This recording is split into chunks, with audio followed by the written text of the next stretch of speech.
Hello and welcome to another very special Analysis Paralysis podcast type video. This is not usually what we do, but sometimes it's just the right format for things, so here we are. Last weekend, we went down again to Protospiel Chicago. We have a video up from when we went in 2016, and we returned this year, even though they moved it like 30 miles away. Didn't really stop us, because we're more than 30 miles away anyway. I'm kind of an aspiring board game designer myself. I didn't make any progress in any of my designs this year, so I didn't do any playtesting myself. I just demoed other people's games this year, but it's good to stay in tune with the community and what people are doing. It gives you a feel for what goes into making your games. It gives you a chance to give back to gaming. So there's a lot of good you can do by attending one of these events, and it can it can be fun. It can also be fun. Yeah, it can definitely be fun if you're the kind of person who enjoys critiquing other people's stuff, as I do.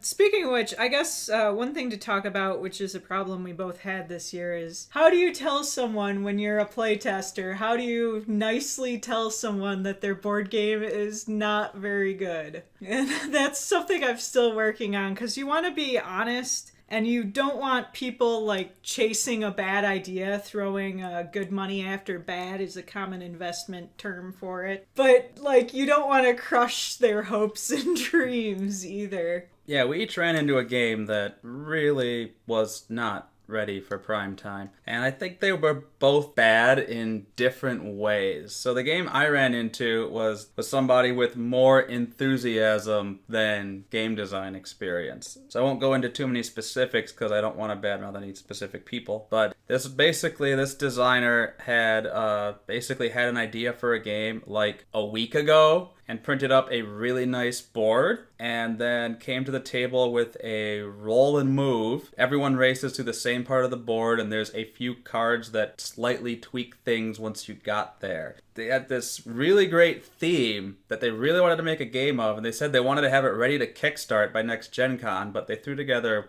this in a week, and it wasn't really a game. You roll the dice and you move. I'm back playing Candyland levels of decision points, or lack thereof at this point.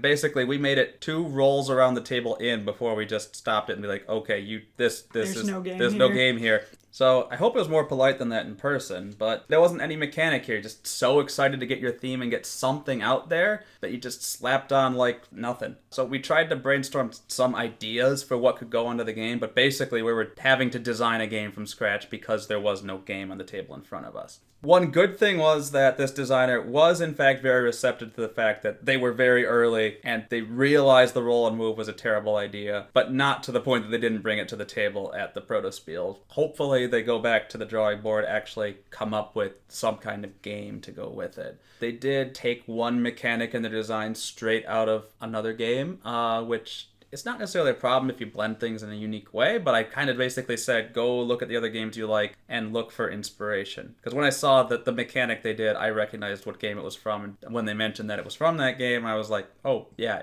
that's pretty obviously from that game. They need to go back to the table, get some inspiration, and have more than just a pretty board and a admittedly really awesome theme to go with the game. You actually need to have a game for your game. So I had almost the opposite problem on one of the games I played. It's your person was like enthusiastic and brand new and wasn't quite sure what they were doing. I had the opposite problem where someone has been working on a game for a really long time and poured a lot of effort into it and has like sort of like tunnel vision. It's like every game needs like a core, like a really good solid foundation, and this game didn't really have that. And if you don't have the core, any other tweaks you make on top of it is not going to fix a broken core. It's like trying to fix a house that has a bad foundation by moving the furniture around. It's not really going to help anything. You got to take all the furniture out, take all the boards down, take the roof down, and fix the foundation before you can add the furniture back in and change it around. And it's really hard to tell someone that, your foundation is bad, especially when it's something that they've worked a long time in. And the other thing is, when you say that, I feel like some designers feel like, oh, well, everything is terrible, when it's not true. It's like, to use the furniture analogy again, your furniture is still good. You can still put it back in the house once you've leave. You just need to have that core there. And I'm like a conflict averse person, so like I feel really bad when I have to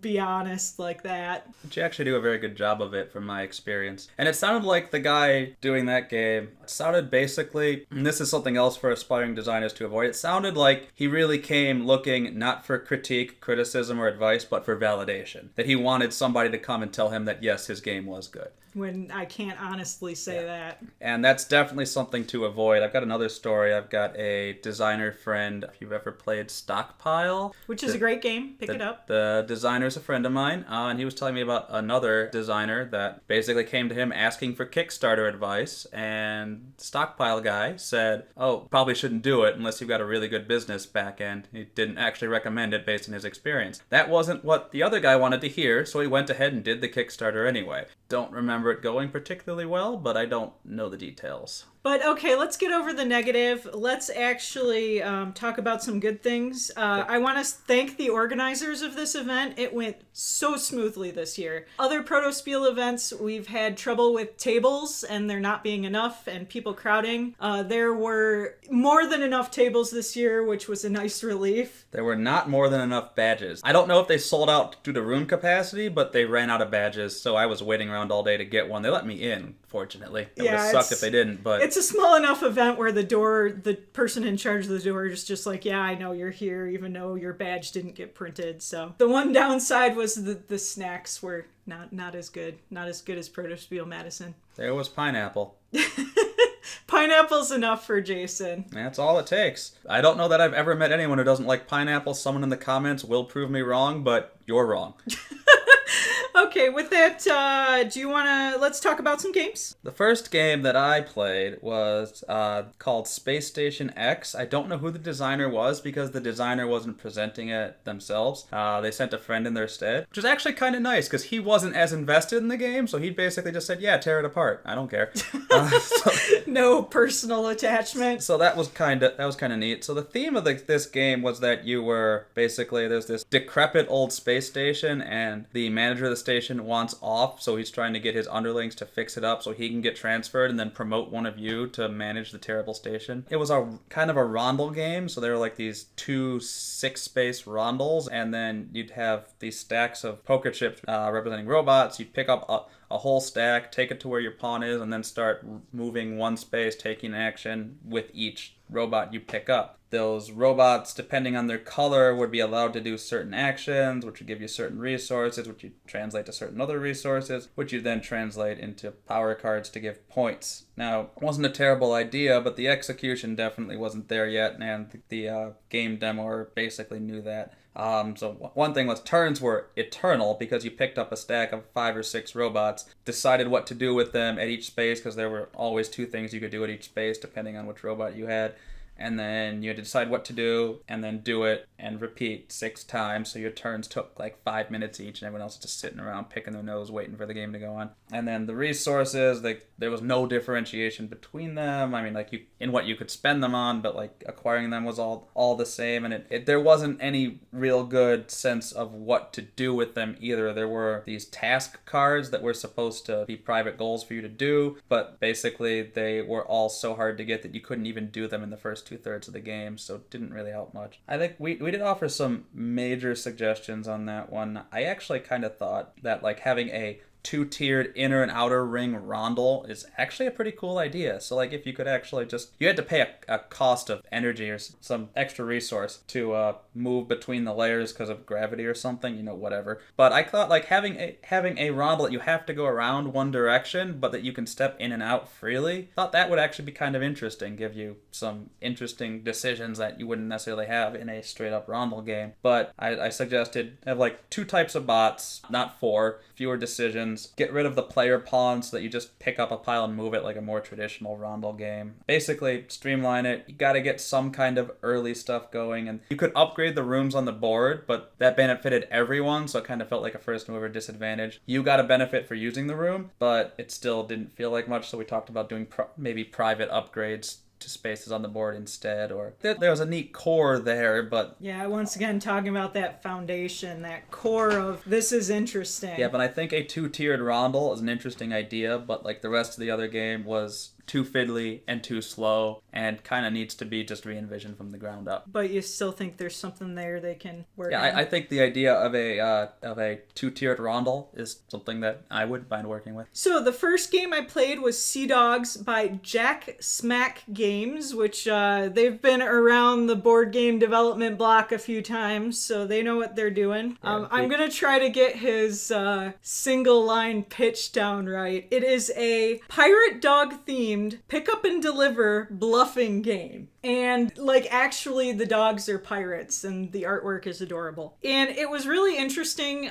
because it was basically a pick up and deliver game, but all the combat, so like it's naval, so when the ships get together and the combat was done entirely with bluffing, which their bluffing system was actually good. I'm like really terrible at bluffing games because I tend to overvalue what I have, but their actual bluffing system was limited in a way to where I couldn't bury myself with my bad bluffs. So I actually really liked it. It's pretty far along in the development cycle. It's most likely going to get published. But the big thing that was wrong with it was he had all these cool action cards, but they were just not getting into the game fast enough. Because basically there were 3 ports where you could pick up goods and then 3 special ports that did special things. And the one that had the action card on it was too weak, so people kept going to the other 2 special ports.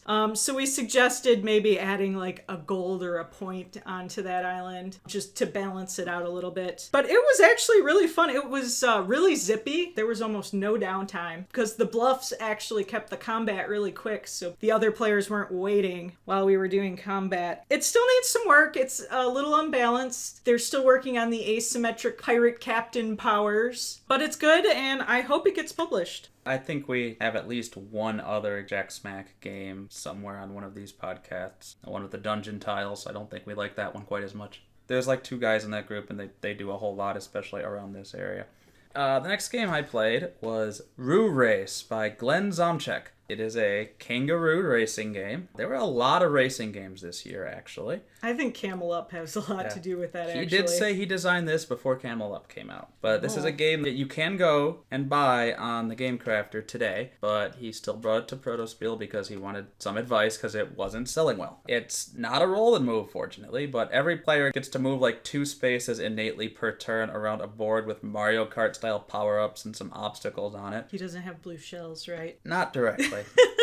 We talked about it, actually. And I do have video of this one, so you get to see some of it. You might get to see the whole thing because the entire game went really quick. So there's these power-ups around the board, and you can end up going somewhat faster. And then he had this combat thing where if you ran into somebody, only one racer could occupy a square. And so you'd basically have boxing, which is a roll-off, and the loser would move back a space. My big beef with the game was that I got cut off the first turn, boxed, I lost, and I was out of the race on turn 1. When you actually see the video, you'll hear me being audibly frustrated about it. Combat, for being a core part of the game, was not an efficient way to play the game. And this is a good example of a grave board game sin. Your game has something that core to it, it better be productive for the player. And like you said with the cards, if the action cards are the interesting thing, it better be productive to actually get them, or why are they in the game? Yeah, right? If you have a fun thing, encourage your players to do the fun thing, and don't discourage them from doing the fun thing. It's Chekhov's mechanic. Boxing, actually getting in the fight, it cost you time. The loser went backwards. The winner went just as far as they otherwise would have. Meanwhile, the players had asymmetrical powers, and the players who had powers that let them skip obstacles, they were just running up ahead. They could move through spaces faster than anyone else, so they just went ahead. They never boxed. They were never in the threat of being boxed, and the people who were boxing were just at the back of the pack. Boxing didn't work. It slowed you down. It was bad. But I do think there's an easy way to start fixing this, and that's rather than punting the loser backwards, punt the winner forward. Yeah, especially with Eurogamers, feeling like you're not losing the progress you've already made is much better than kicking someone back. But kicking someone forward, it gives you a speed boost for boxing, which helps catch you up to the people who just have an innate speed boost, although it's still somewhat weaker, so you might even want to kick them 2 spaces forward. But it also is an inherent catch-up mechanic. Oh, yeah. Because the people out in front, they aren't boxing. People who are behind, they're the ones who are going to be boxing because they're near each other. So they'll box box each other and the winner will go forward, and if you make it powerful enough, they'll catch up. Now, you might want to give the person who is in dead last another extra move on top of that. I didn't realize that at the time, but I'm realizing here now, which is great. But I gave the guy my card. Hopefully he watches the podcast. I still don't know that I'd be super interested in it. It's a racing game. We tried to make it tactical and not random, but it's really hard to do that. The only game I know that really does that is Lewis and Clark, because it's a racing game where racing is tied to an actual economic engine. This is supposed to be a lighter, family-friendly game, so it's just kind of pick two squares and kind of hope that you can get ahead of people. The other thing we suggested was that the blue shell equivalent was to knock players back a space, but if you were behind, it didn't really benefit you because you had to line up in the same lane as somebody to use it, and you knock one person back, but you do that basically instead of buying a card that let you move faster. So you weren't helping you were only hurting someone else. So the very first thing to do on that is just to make it target everyone in front of you. That way, it's at least on par with you moving. So you might consider doing it. The last thing I wanted to poke at in this game was that it had a betting mechanic for every instance of boxing. All the other players could bet on the outcome. And some of the players at the table did like it. I thought it was superfluous. Yeah, the other thing is I can understand why he might have done that just so there's less downtime, just so players have something to do while the other players are combating. The other thing it could do is that you could use it like if you're way behind, you could do a last-ditch bet and maybe get back into it. Back in, yeah. But it did slow down the combat, and it did feel superfluous to me. And we kind of, in the end, you could pick up coins and then use them to buy cards, and I think we all kind of said, get rid of the coins, you're adding failiness, just have the power-ups be power-ups. Just give me a specific thing from the board. Yeah. All right. We're live. Okay, so yeah, it's your turn. Yeah, I'm shopping. Okay, fine. I'll go 1. Now this gets me a free move. You teleport into the next space, whether you want to or not. And that gets me a 2-point card. Okay, and then I can spend cards. Okay, so if I use 2 speed. Alright, so while he's doing that, you go. Well, he should still finish moving. 1, 2, and then I'm good. I thought he was. I think it was cash. And I'll just buy cards. I'm done. Now, can I pass through him without boxing him? No. Okay. You cannot jump over people once you interact with them in box. Alright. So I'm going to go 1, 2. Your speed. Oh, you lost your ability. I used it over there. No, you keep your ability. It's not a use only. Then what does this do? That renews it in case you lose it if you get. Alright, You so lose it here. if you get boxed. If you defend, if you are attacked and lose, you lose your ability. Okay. And the yellow person's in lane 2 here, right? Yeah. Alright. So I'm going to play 1 speed to come over here. Yeah. And buy a card that costs 3. I'm just going to take another speed boost. Okay, so you can go. It has to be exactly the value that's on. Oh, exactly. So the you value. get a push or a boomerang. That's going to be a push. I'll play a 2nd speed boost. Come over here, grab a coin. That's not in your space. Oh, coin's on that. Not in your Put my space. coin back.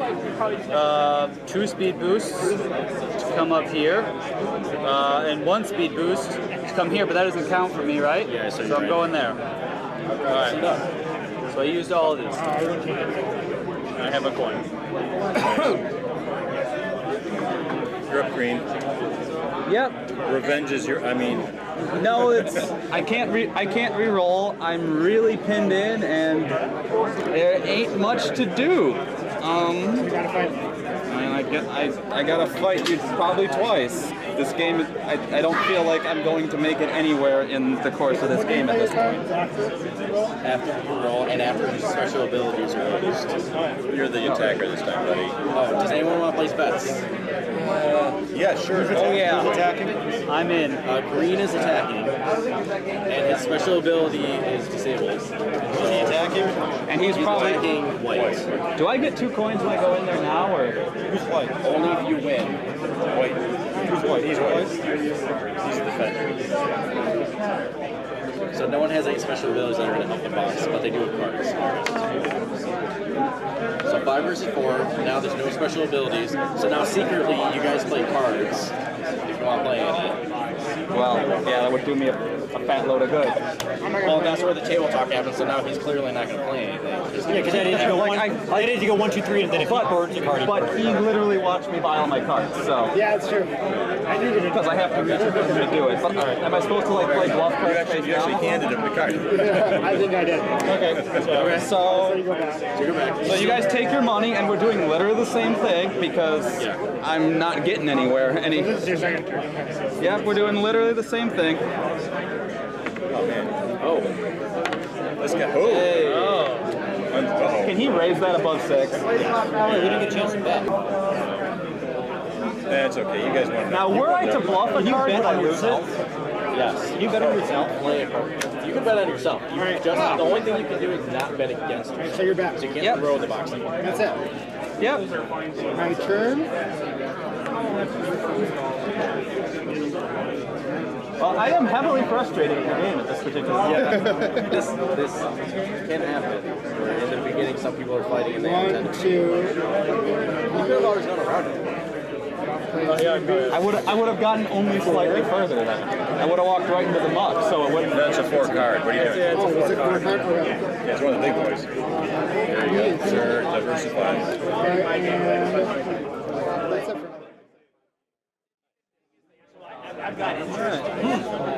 So it can go 1 lap, it can go multiple laps.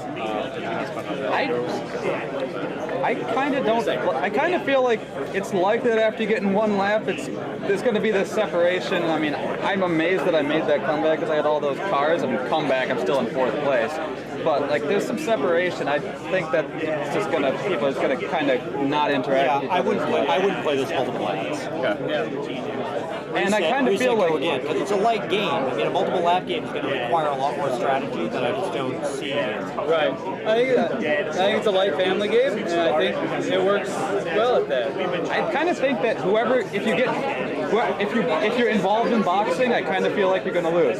Yeah, no, I agree. Whether you initiate or whether you are just a victim. So I took the boxing card and I had the intention of like loading up on boxing stuff, but it gives the odds of the potential benefits of boxing helping is of too low a probability to have an impact on the game. Right, unless you had the stack of cards and that stack of coins and then bet on yourself and won big. That might be useful, but other than that... Well, that was where I was going. But with a +1, I mean, I had a +2. Well, one of the ways. Plus 2 and a reroll. But then I got to go out of my way to find somebody to create that situation, whereas everything else is a direct benefit. You create the bottleneck early. I would prefer to see a boomerang pull the leader back to the second place. You want a blue shell. No, just back to second place, not to back to last. Because that's Steampunk Rally has got that, and it works well. But like with the modular track setup. There's a lot of waiting for a simple light game, and it didn't matter unless other people were boxing. It just didn't matter what everyone else was doing. And this is with like good experienced players that cut the rules quick. Like with a family, you're gonna lose. You're gonna lose half the kids. I think your strategy is to get speed boost, try to get ahead, and get out of the way of boxing. Yeah. Because boxing is a losing proposition. It really. Well, that's what we both did, and we're not that far ahead of you, but enough to win. You're the only ones. I tried to box. I had one opportunity to do it, and I lost. He ran into me on the first turn, and I was had out no of it. choice. Yeah, right. Yeah, no, that's. I didn't even do anything. Yeah. I didn't even do anything. It took my ability away, and which also I kind of think losing your ability when somebody comes up and hits you is unpleasant, to say the least. Realistic though. Yeah, so I guess but to my point on downtime, I think this is a game that would benefit a ton from simultaneous play. I mean, obviously us just deciding to shop at the same time made a big difference. It was only 3 or 4. I went Not waiting for the next turn while you were shopping. If there was simultaneous action, 3 was up here. I don't know how that would work exactly. So that was my first turn. But it would add a little more kind There's of somehow like you One, could two, Well, it's coins. the slow thing is getting the coins, buying the cards. The movement's quick. It's the fact that you have to go buy these cards that slows things down. another card. But as a rule, the next person is going to shop. I'd say 4. Which we were way below 30 minutes. If this was 30 to 6, That was a very quick game. I would not want to play this for 60 minutes. I don't We took think. 4 turns. Yeah, that was a very fast game. We weren't screwing around. You told us how to win. We did. But that's it. in a 30-minute game, I did nothing for 25 minutes.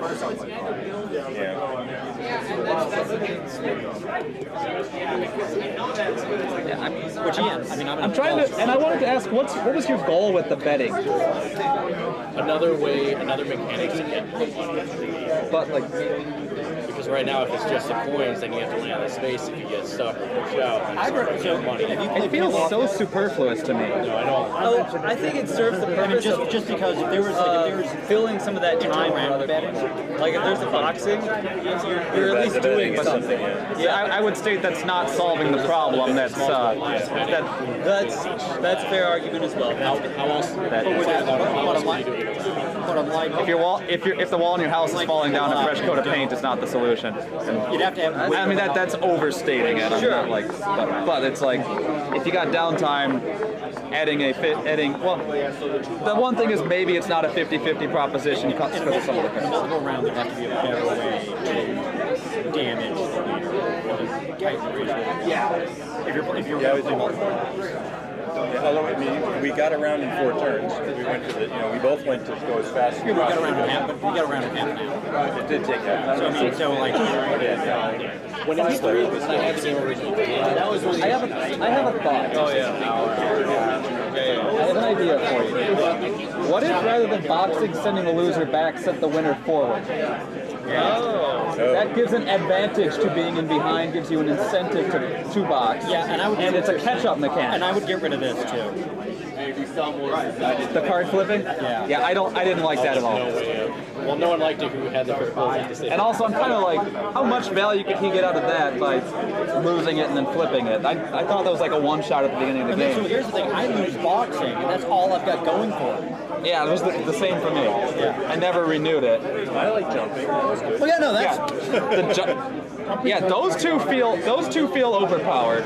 And right now, boxing is just bad. Without taking the space. So it just seems like pure speed is the thing. So if you want to make the boxers competitive, right now boxing is a strict negative. Bump the winner forward. Well, the one thing we didn't do in this game is nobody took the attack mechanism of the boomerangs at all. Normally people do that, especially if someone's in behind. But the problem is because you have to, whatever. it's like you got to stay in your lane. And it's one space too. What lane am I in? 3? So there was, I could plunk you. No, not you. I could have plunked you, but I never had a chance. 4. So I got a handful of these. Right. But now I'm going even slower to benefit everybody else. Right. The moment you spend one of your 2 moves to change lanes so you can boomerang something, then you've lost.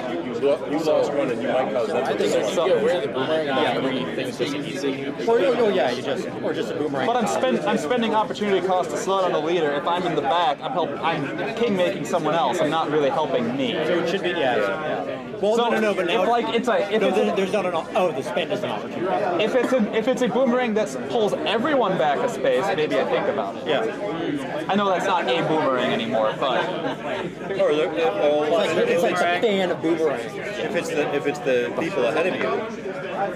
But if I'm just pulling one person back, it's not helping me. It wouldn't help him. It would help you. Instead of a boomerang, it's a pet dingo. Well, no, but boomerang's okay. It's like if you're here and you boomerang, and everybody else had to go back, but this guy's left alone. He's waiting behind. Something like that. Maybe that's useful because you pulled everybody back. You have gained a space time. So I want to talk about my next game, which was Animal Farm by Niles Breacher and Brandon. I did not write down your last name, so I am sorry. It is a game themed on Animal Farm, the book, of course. And speaking of that core mechanic, I really liked it in this. So this game is basically brand new. Niles said they've been working on it for about a month. Seriously, they've been working on it longer than that. And it definitely shows.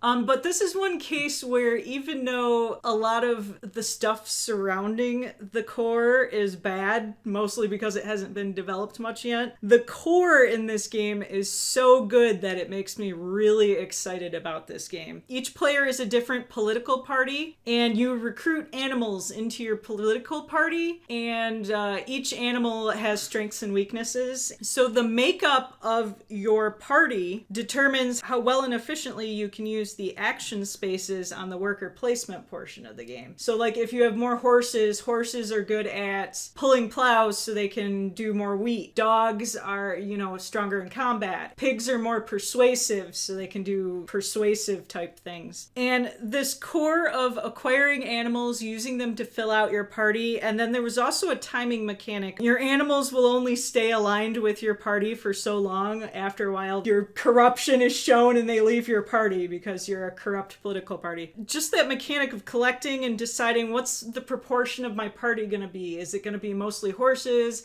Do I want to split between horses and pigs? Just that was like so much fun and really unique. Just that core, I think, is going to get them a long way, even though the actions on their action board were kind of bad. But I feel like the distribution and effects of the action spaces are something they can easily fix through more testing and more development. It's that core you got to get, and that core is there in this game, and I hope they stick with it because I would love to see this be an actual game. I don't want to undersell the amount of work that it takes to actually get that core polished up. I have 2 games that I think have a good core and have for 2 years, and the edges still haven't been refined. Yeah, but that's because I take a shotgun approach to hobbies, as you can tell from the fact that this channel didn't have any uploads for about 3 months.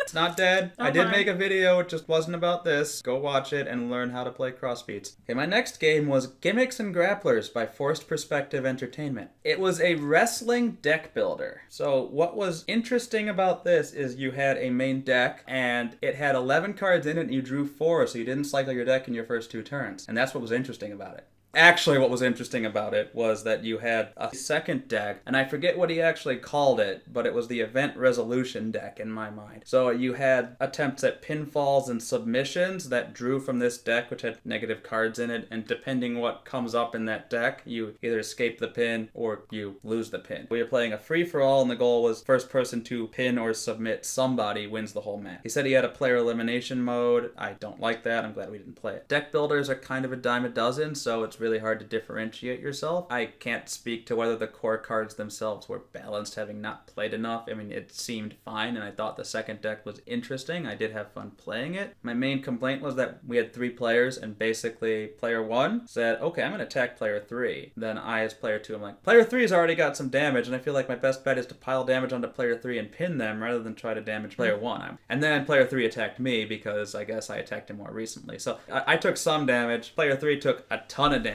Player 1 literally never got attacked the whole game. He just sat there punching people. Yeah, that's not good. That might have been degenerate on our part, and he said, like, I agree with the designer on this. If it was an elimination game, I would have had an incentive to spread damage around so that I wouldn't be completely screwed when I had to go fight the first guy, but I also wouldn't have played it if it were an elimination game. Stuff like that makes for a really good 2-player game, though. Yeah, I felt like it'd be really good as 2-player, but he had other ideas for things like ladder match. In this game, it was a negative win condition. You had to knock someone out, basically. A ladder match of a positive win condition, you'd have to actively do something, and so you'd all be working to do that by yourself. So that would work better if you can actually get the mechanics, but it'd basically kind of be like Legendary in that it would have a whole bunch of different goals and a whole bunch of different things you could do to meet them. And he wanted to have character power sheets that you could then go and customize real wrestlers, so he couldn't put them in the game, obviously. I don't have too much to say. It was a deck builder. There wasn't anything that stood out to me besides that as being wrong, and I do think the second deck concept is an interesting one, and I'm kind of sticking that into the game design bank, and maybe I will play with it in a completely different way in the future. Yeah, it's hard to be original with deck builders, so... The last one I think that really did it was Mystic Vale. So my third game was Daimyo by Matt Loomis, and so this was kind of, to use a problematic term, an Ameritrash game, which is totally not my thing. I have to admit that up front. I have friends who just love that kind of stuff to death. I have a group that loves Battlestar Galactica, and it was sort of a set collection game, but there was a lot of player interaction and a lot of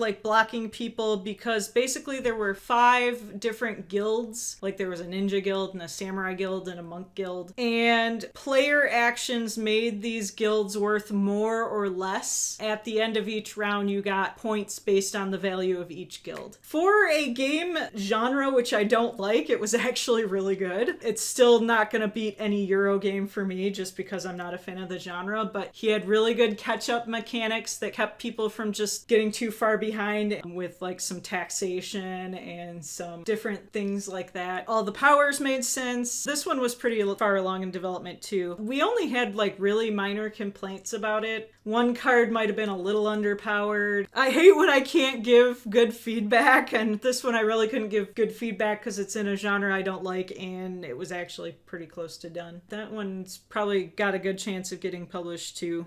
My last game was Prohibition by Andrew Stackhouse, and this was kind of a beast. He said 2 hours. I think we spent 3.5 on it, though. And it is a game about prohibition. So you are gangs, mobsters in the 1920s running booze in New York City. There was a bit of a Euro economic engine where you would brew and sell booze, combined with out-and-out gang warfare, along with a meter tracking how much heat you're drawing from the feds. And so when you drew enough heat, you would get penalized for that. So I have a lot of footage of this one, and you won't see all of it because you'd be here for an hour and a half. But I will put up a little bit of that so you can kind of see how the game went and some of our discussion on that one as well. Ultimately, it's hard to tell from the play style that we had exactly whether this was true or not, but it felt kind of a lot like Rue Race, that combat was universally bad to get involved in. Maybe not universally bad, but combat was bad to get involved in. Too high risk to be worth it. So we had 2 players on one side of the board and 2 on the other, and there was actually kind of a gap between them. The board's not perfectly square. So I got attacked by my neighbor, and so then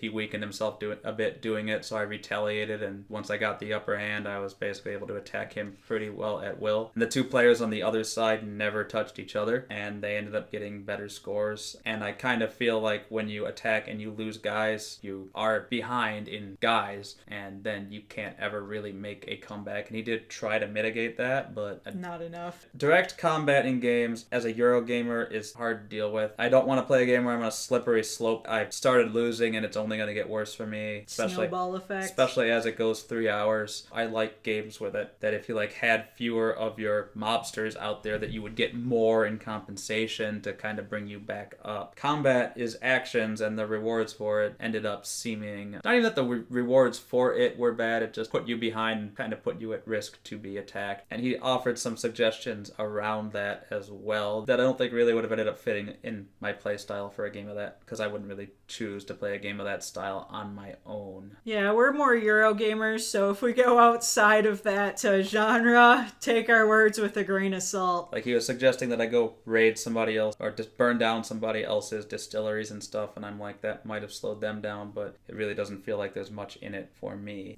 comparatively. It's harder to give feedback on a genre you don't enjoy, I think. And it's also one of those things where if you want those kind of players in your game, you gotta be careful not to frustrate them. And we definitely had one player at the table getting frustrated because even more than Jason, which is rare. It wasn't me. It was the guy I was beating. It was the guy I was beating up on. I mean, to be fair, he attacked me first, but I was beating up on him, and it wasn't because I wanted to beat up on him, but it just made sense because A, he was weaker, and B, because he was next to me, I could conquer his territory. I wasn't allowed to actually take over territory that I wasn't adjacent to, so it felt like I was disincentivized to attack other people's territory. I just want to see what's going to happen, so I'm going to go after your stuff. Because I'm now bored and want to see fighting, honestly. That's really all there is to it. I'm bringing 2 troops over. So you're bored? No, I'm being sarcastic. Oh, yeah, no. I mean, like, I'm kind of making fun of myself. Okay, I just wanted to. Okay, so I'm not exactly bored, but He wants fighting. what I'm saying is I've been doing the same thing repeatedly, and now I want to change it up. So you roll 4 dice, I roll 4 dice. Yeah, so you had. I whiffed. Oh, whiff. Yeah, I'm being. I gotcha. Okay. I wasn't actually saying the game. I get nervous. So when do I That's a play joke. my- Like, I'm bored. I want to punch something. No, but that, I mean, When in the roll do I play my cards? after both of you roll. Okay. So it's 1, 2, Got a 3 bunch play. of And you may or may not play. So what do I need to? Oh, that's not good. You got 4 guys. That's good. Got 1. Okay, so I'm No. Wait, did you roll? Yeah, he went. Oh, sorry. So you're gonna play a card. 1, 2, 3, play. Yes, I am.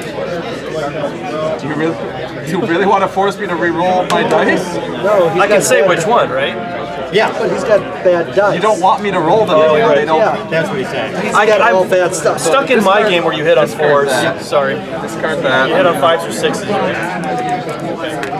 Which I rolled 2 6s. So you put his 2 in your morgue.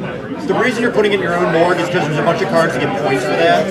So you take 1. So we each kill 2. No, you only killed 1 of mine because you only rolled 1 6. Doing it again. My mind is stuck on hitting on 4s. And he goes in your morgue. Now, and you take a heat for doing that. No, you took a heat for attacking originally. Okay, Yeah, I don't do think you want to keep attacking? You can take 2 heat to do a second round of attack. I don't really see an advantage there. It's going to be 2 on 3, so I can retreat. Yeah. Okay, so you move them all back to any block. Keep in mind that any goons in the same block as a gangster are laying low and can't either attack again or respond to or a call defend. No, respond to a call for help. They will defend themselves. Oh, okay. And they can't be get pulled in from an adjacent. Yep. Okay, so what I'm gonna do Well, is didn't go well, but diagonal it was adjacent or not? Yep. Okay, diagonal is adjacent. So I'm gonna go here I had a feeling that would happen. and if do I this. left. And that You actually only need one guy. but he could come over, he could attack me. Correct. And these guys aren't really helping me up here. So I'm gonna do 1 heat. So he went. Just do it. You can attack anywhere on the board. It's a city. It's a year. You can't blockade city streets. And I didn't leave any adjacent guys. Yeah, he didn't defend deep in his own territory. It's because I was aggressively expanding, partly. All right, and that's it. We still got multiple pawns left. He could still Yeah. I mean, that's the end of your. and there's no any actual attacking. So at the end of the round, would I kick him out or would I take it over? You can kick him out. You can't take it over because it's not adjacent to your turn, unless you also took out. If you took out either of those two. I'm gonna do this instead. That makes more sense. But I'll tell you what, it did feel like once I got down the road, there was just However, I noticed that it's very successful in award-winning games. Yeah. So I think it's a me thing, not a game thing. It did. So that's why I said take it. It seemed like the 2 who got in fights did worse. You lost the fights, you did the worst. I won the fights, but I came in second worst. That's true. And then you guys didn't fight at all, and it gave you the most points. I did feel, I'll say this, again, because I'm outside of my territory and comfort zone. I don't know what you think you're not, but I'll tell you what I noticed was I chose a path to sort of a violent approach seemed to be available to me, but in the end it felt like, oh, that wasn't. Does that make sense? Yep. I would have done better to invest economically in all. And that might be a thing like, oh, I played the game the second time and I just don't do that anymore. Yeah. But at least on first blush, that appeared to be a pick. Feels like violence is self-destructive, so you got some soul. Maybe he's trying to teach us that, yeah, lesson. I think maybe it was. So that's I kinda am. Well, that seems so attractive because normally games that do that aren't. Yeah. So Okay. Yep. Just me. Yep. Just my 2 cents. Feels actually my 2 And it cents. might just be because I love the feel of the game. I love the you will attack things once. I do have one note about that. What were you saying about I think maybe that was because blood on you two were so focused on each other. I mean, there is a little bit of space. That's true, we ate into each other. There's this gap here, and the fact that I have to be adjacent to somebody to take their territory meant I was attacking him, but not them, because they were further isolated from me because of this gap. Well, what that would be changing, I think, is I don't really just for sizes. Are they really that different though? Or is it just that they're elongated? I mean, they're still basically. Like, Well, I'm saying cut this don't one out. cut out a row, but Yeah, put this one in the initial row. but it would change. It would change this. It would change the all 8. So won't have all 8. But you could just put this one in and then take this one out. Yeah, That would give you direct adjacency to everybody. part of it is so how the board sets up with different numbers of players. Not a free-play. Gotcha. But yeah, no, definitely. What I was going for right now is to be directly adjacent to one person and 2 blocks away from everybody else. Well, 2 blocks, yeah, and then 2 blocks away from your diagonal still. Oh no, because even then you're 2 blocks away from you, you're adjacent to you, and then here you're 1, 2, 3, basically your shortest path. But yeah. And 3 players is it like this, And then you don't use the far corners. And then with 2 players, it's just Lower Manhattan, Greenwich Village, and Chelsea. but the being next to somebody, you attack them, and everybody else is that two spaces is a world of difference. It is. And It is when you're right next to him. I thought he was gaming up to actually attack people. Yeah. Well, you have the nice stack of defensive only. Defensive only. So other stuff that was unrewarding Was rewarding or unrewarding. I feel like being the Euro guy, I would like some more compensation for like losing combat, because like I did feel like he was getting behind because he had no guys. He can't come attack back because he's got no guys. I'm trying to think of games like A Feast for Odin has a diamond. Have you played that? I haven't. Have you seen it? I'm vaguely familiar with it. Okay. There's kind of a mechanic where like you can go hunting and you roll the die, and then if you do well enough on your die roll with modifiers, you get a bunch of stuff. But if you don't do well enough, you get a consolation prize. Or I'm trying to think one game I have that I've only played a couple times, but actually has a little bit of minor direct combat was the Golden Ages, and the direct combat you can kick someone out of a square up to 3 times the whole game, and then they can come back, and it's really mild. I know it doesn't work like thematically here, but like if you lose, there's got to be some way that doesn't just put you out of it. I mean, here's the thing. Up until the last round, I knew exactly how I would have played him to beat us. It is like so until the last round, he could have won. Ignored a massive game mechanic. Yeah. Like it's a game about prohibition. He just did no boost production at all. Right. So I mean, I did boost production too, but I was also engaged in combat. It got me third. Because again, combat doesn't really pay. You're losing resources, and both you and your opponent are basically losing stuff. You're not really gaining much. Maybe these cards help. And then, so like he had a handful of conflict drivers. But he was trying to attack you, and he just didn't have enough. He lost some die rolls early, and then he got behind. Yeah. I'll again say, other than him ignoring your back, he still, so in the last round, all I would have done was build box. Get myself some booze, and build something. Then stop just after the defender, and he wouldn't have come in last place. He still would have. He wouldn't have been in last place. Think he would have passed me? I think he would have passed you. Now, basically, I feel like what happened is once he filled these cards was when he turned the corner and was just exhausted. right. Because the last 2 rounds he had every chance to, When he said he lose board vision and stuff. So yeah, to see what else. But you know, I do have the feeling that combat doesn't pay relative to booze running. But you can, and again with this kind of game, you can get dragged into combat without being a willing participant. Yeah. And the other, somebody else can bring you down. Well, you can always run away. And that was the other thing too, is you guys were never actually targeting buildings, you were only ever targeting 50 stays. And that gets rid of all the benefit of combat.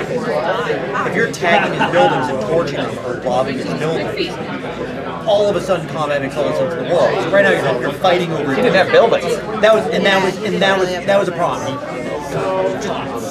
I didn't want to torch the heat buildings because heat costs points, and then because we were sniping at each other, we were both weaker, and they were still built up. I couldn't go into their territory very well at the end of the game. Yeah. So, but had you gone and done stuff like torched one of his, when he starts running this engine, you go and torch a nightclub deep in his territory and take that out. He loses all the potential revenue. Now he's going to lose a turn to go back and rebuild it. So there is, and again, I know my role's not good. But it's hard not to. I understand. Yeah. But there are ways to make combat very profitable.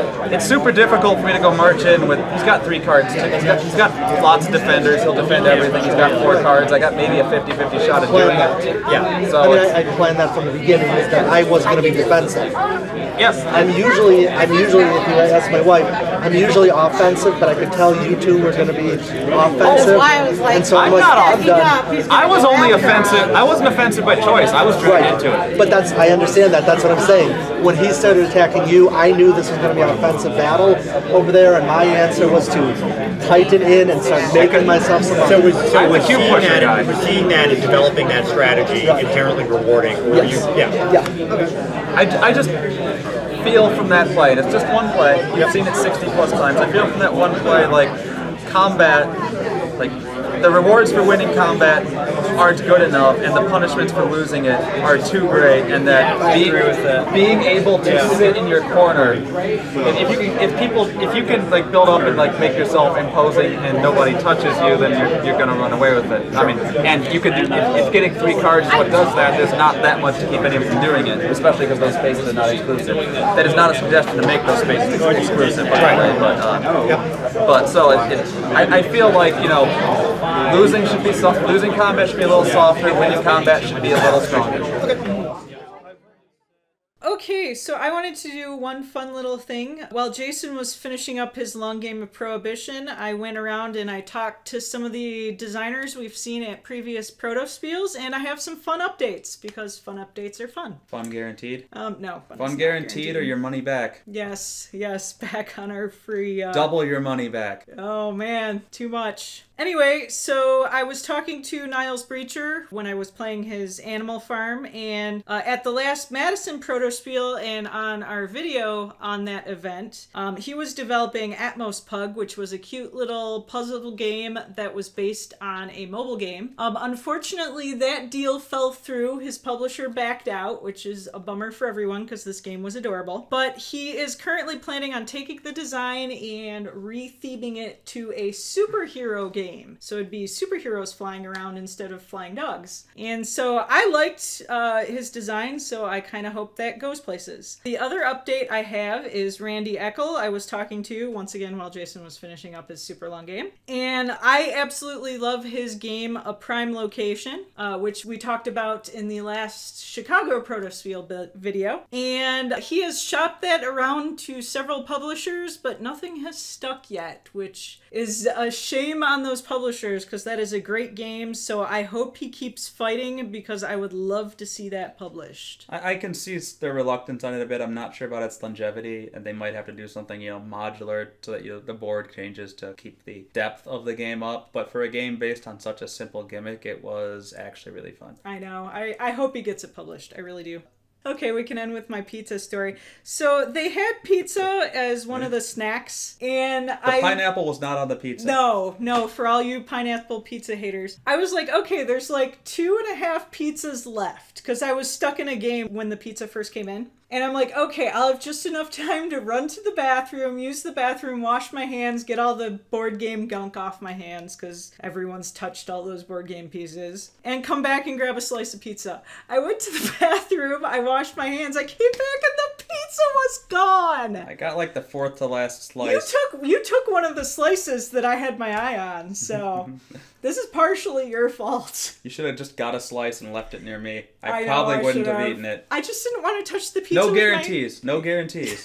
I didn't want to touch the pizza with my gross board game hands. So if this appeals to you, the Protospiel brand, so to speak, has been growing fairly rapidly in the Midwest. There's also Unpub is another popular series of board game design events, but look around and see if there's an event in your community, and if there isn't and you're really bold, maybe go start one. And if you enjoy these podcasts, like, subscribe, buy some merch, buy twice as much merch. We'd love that.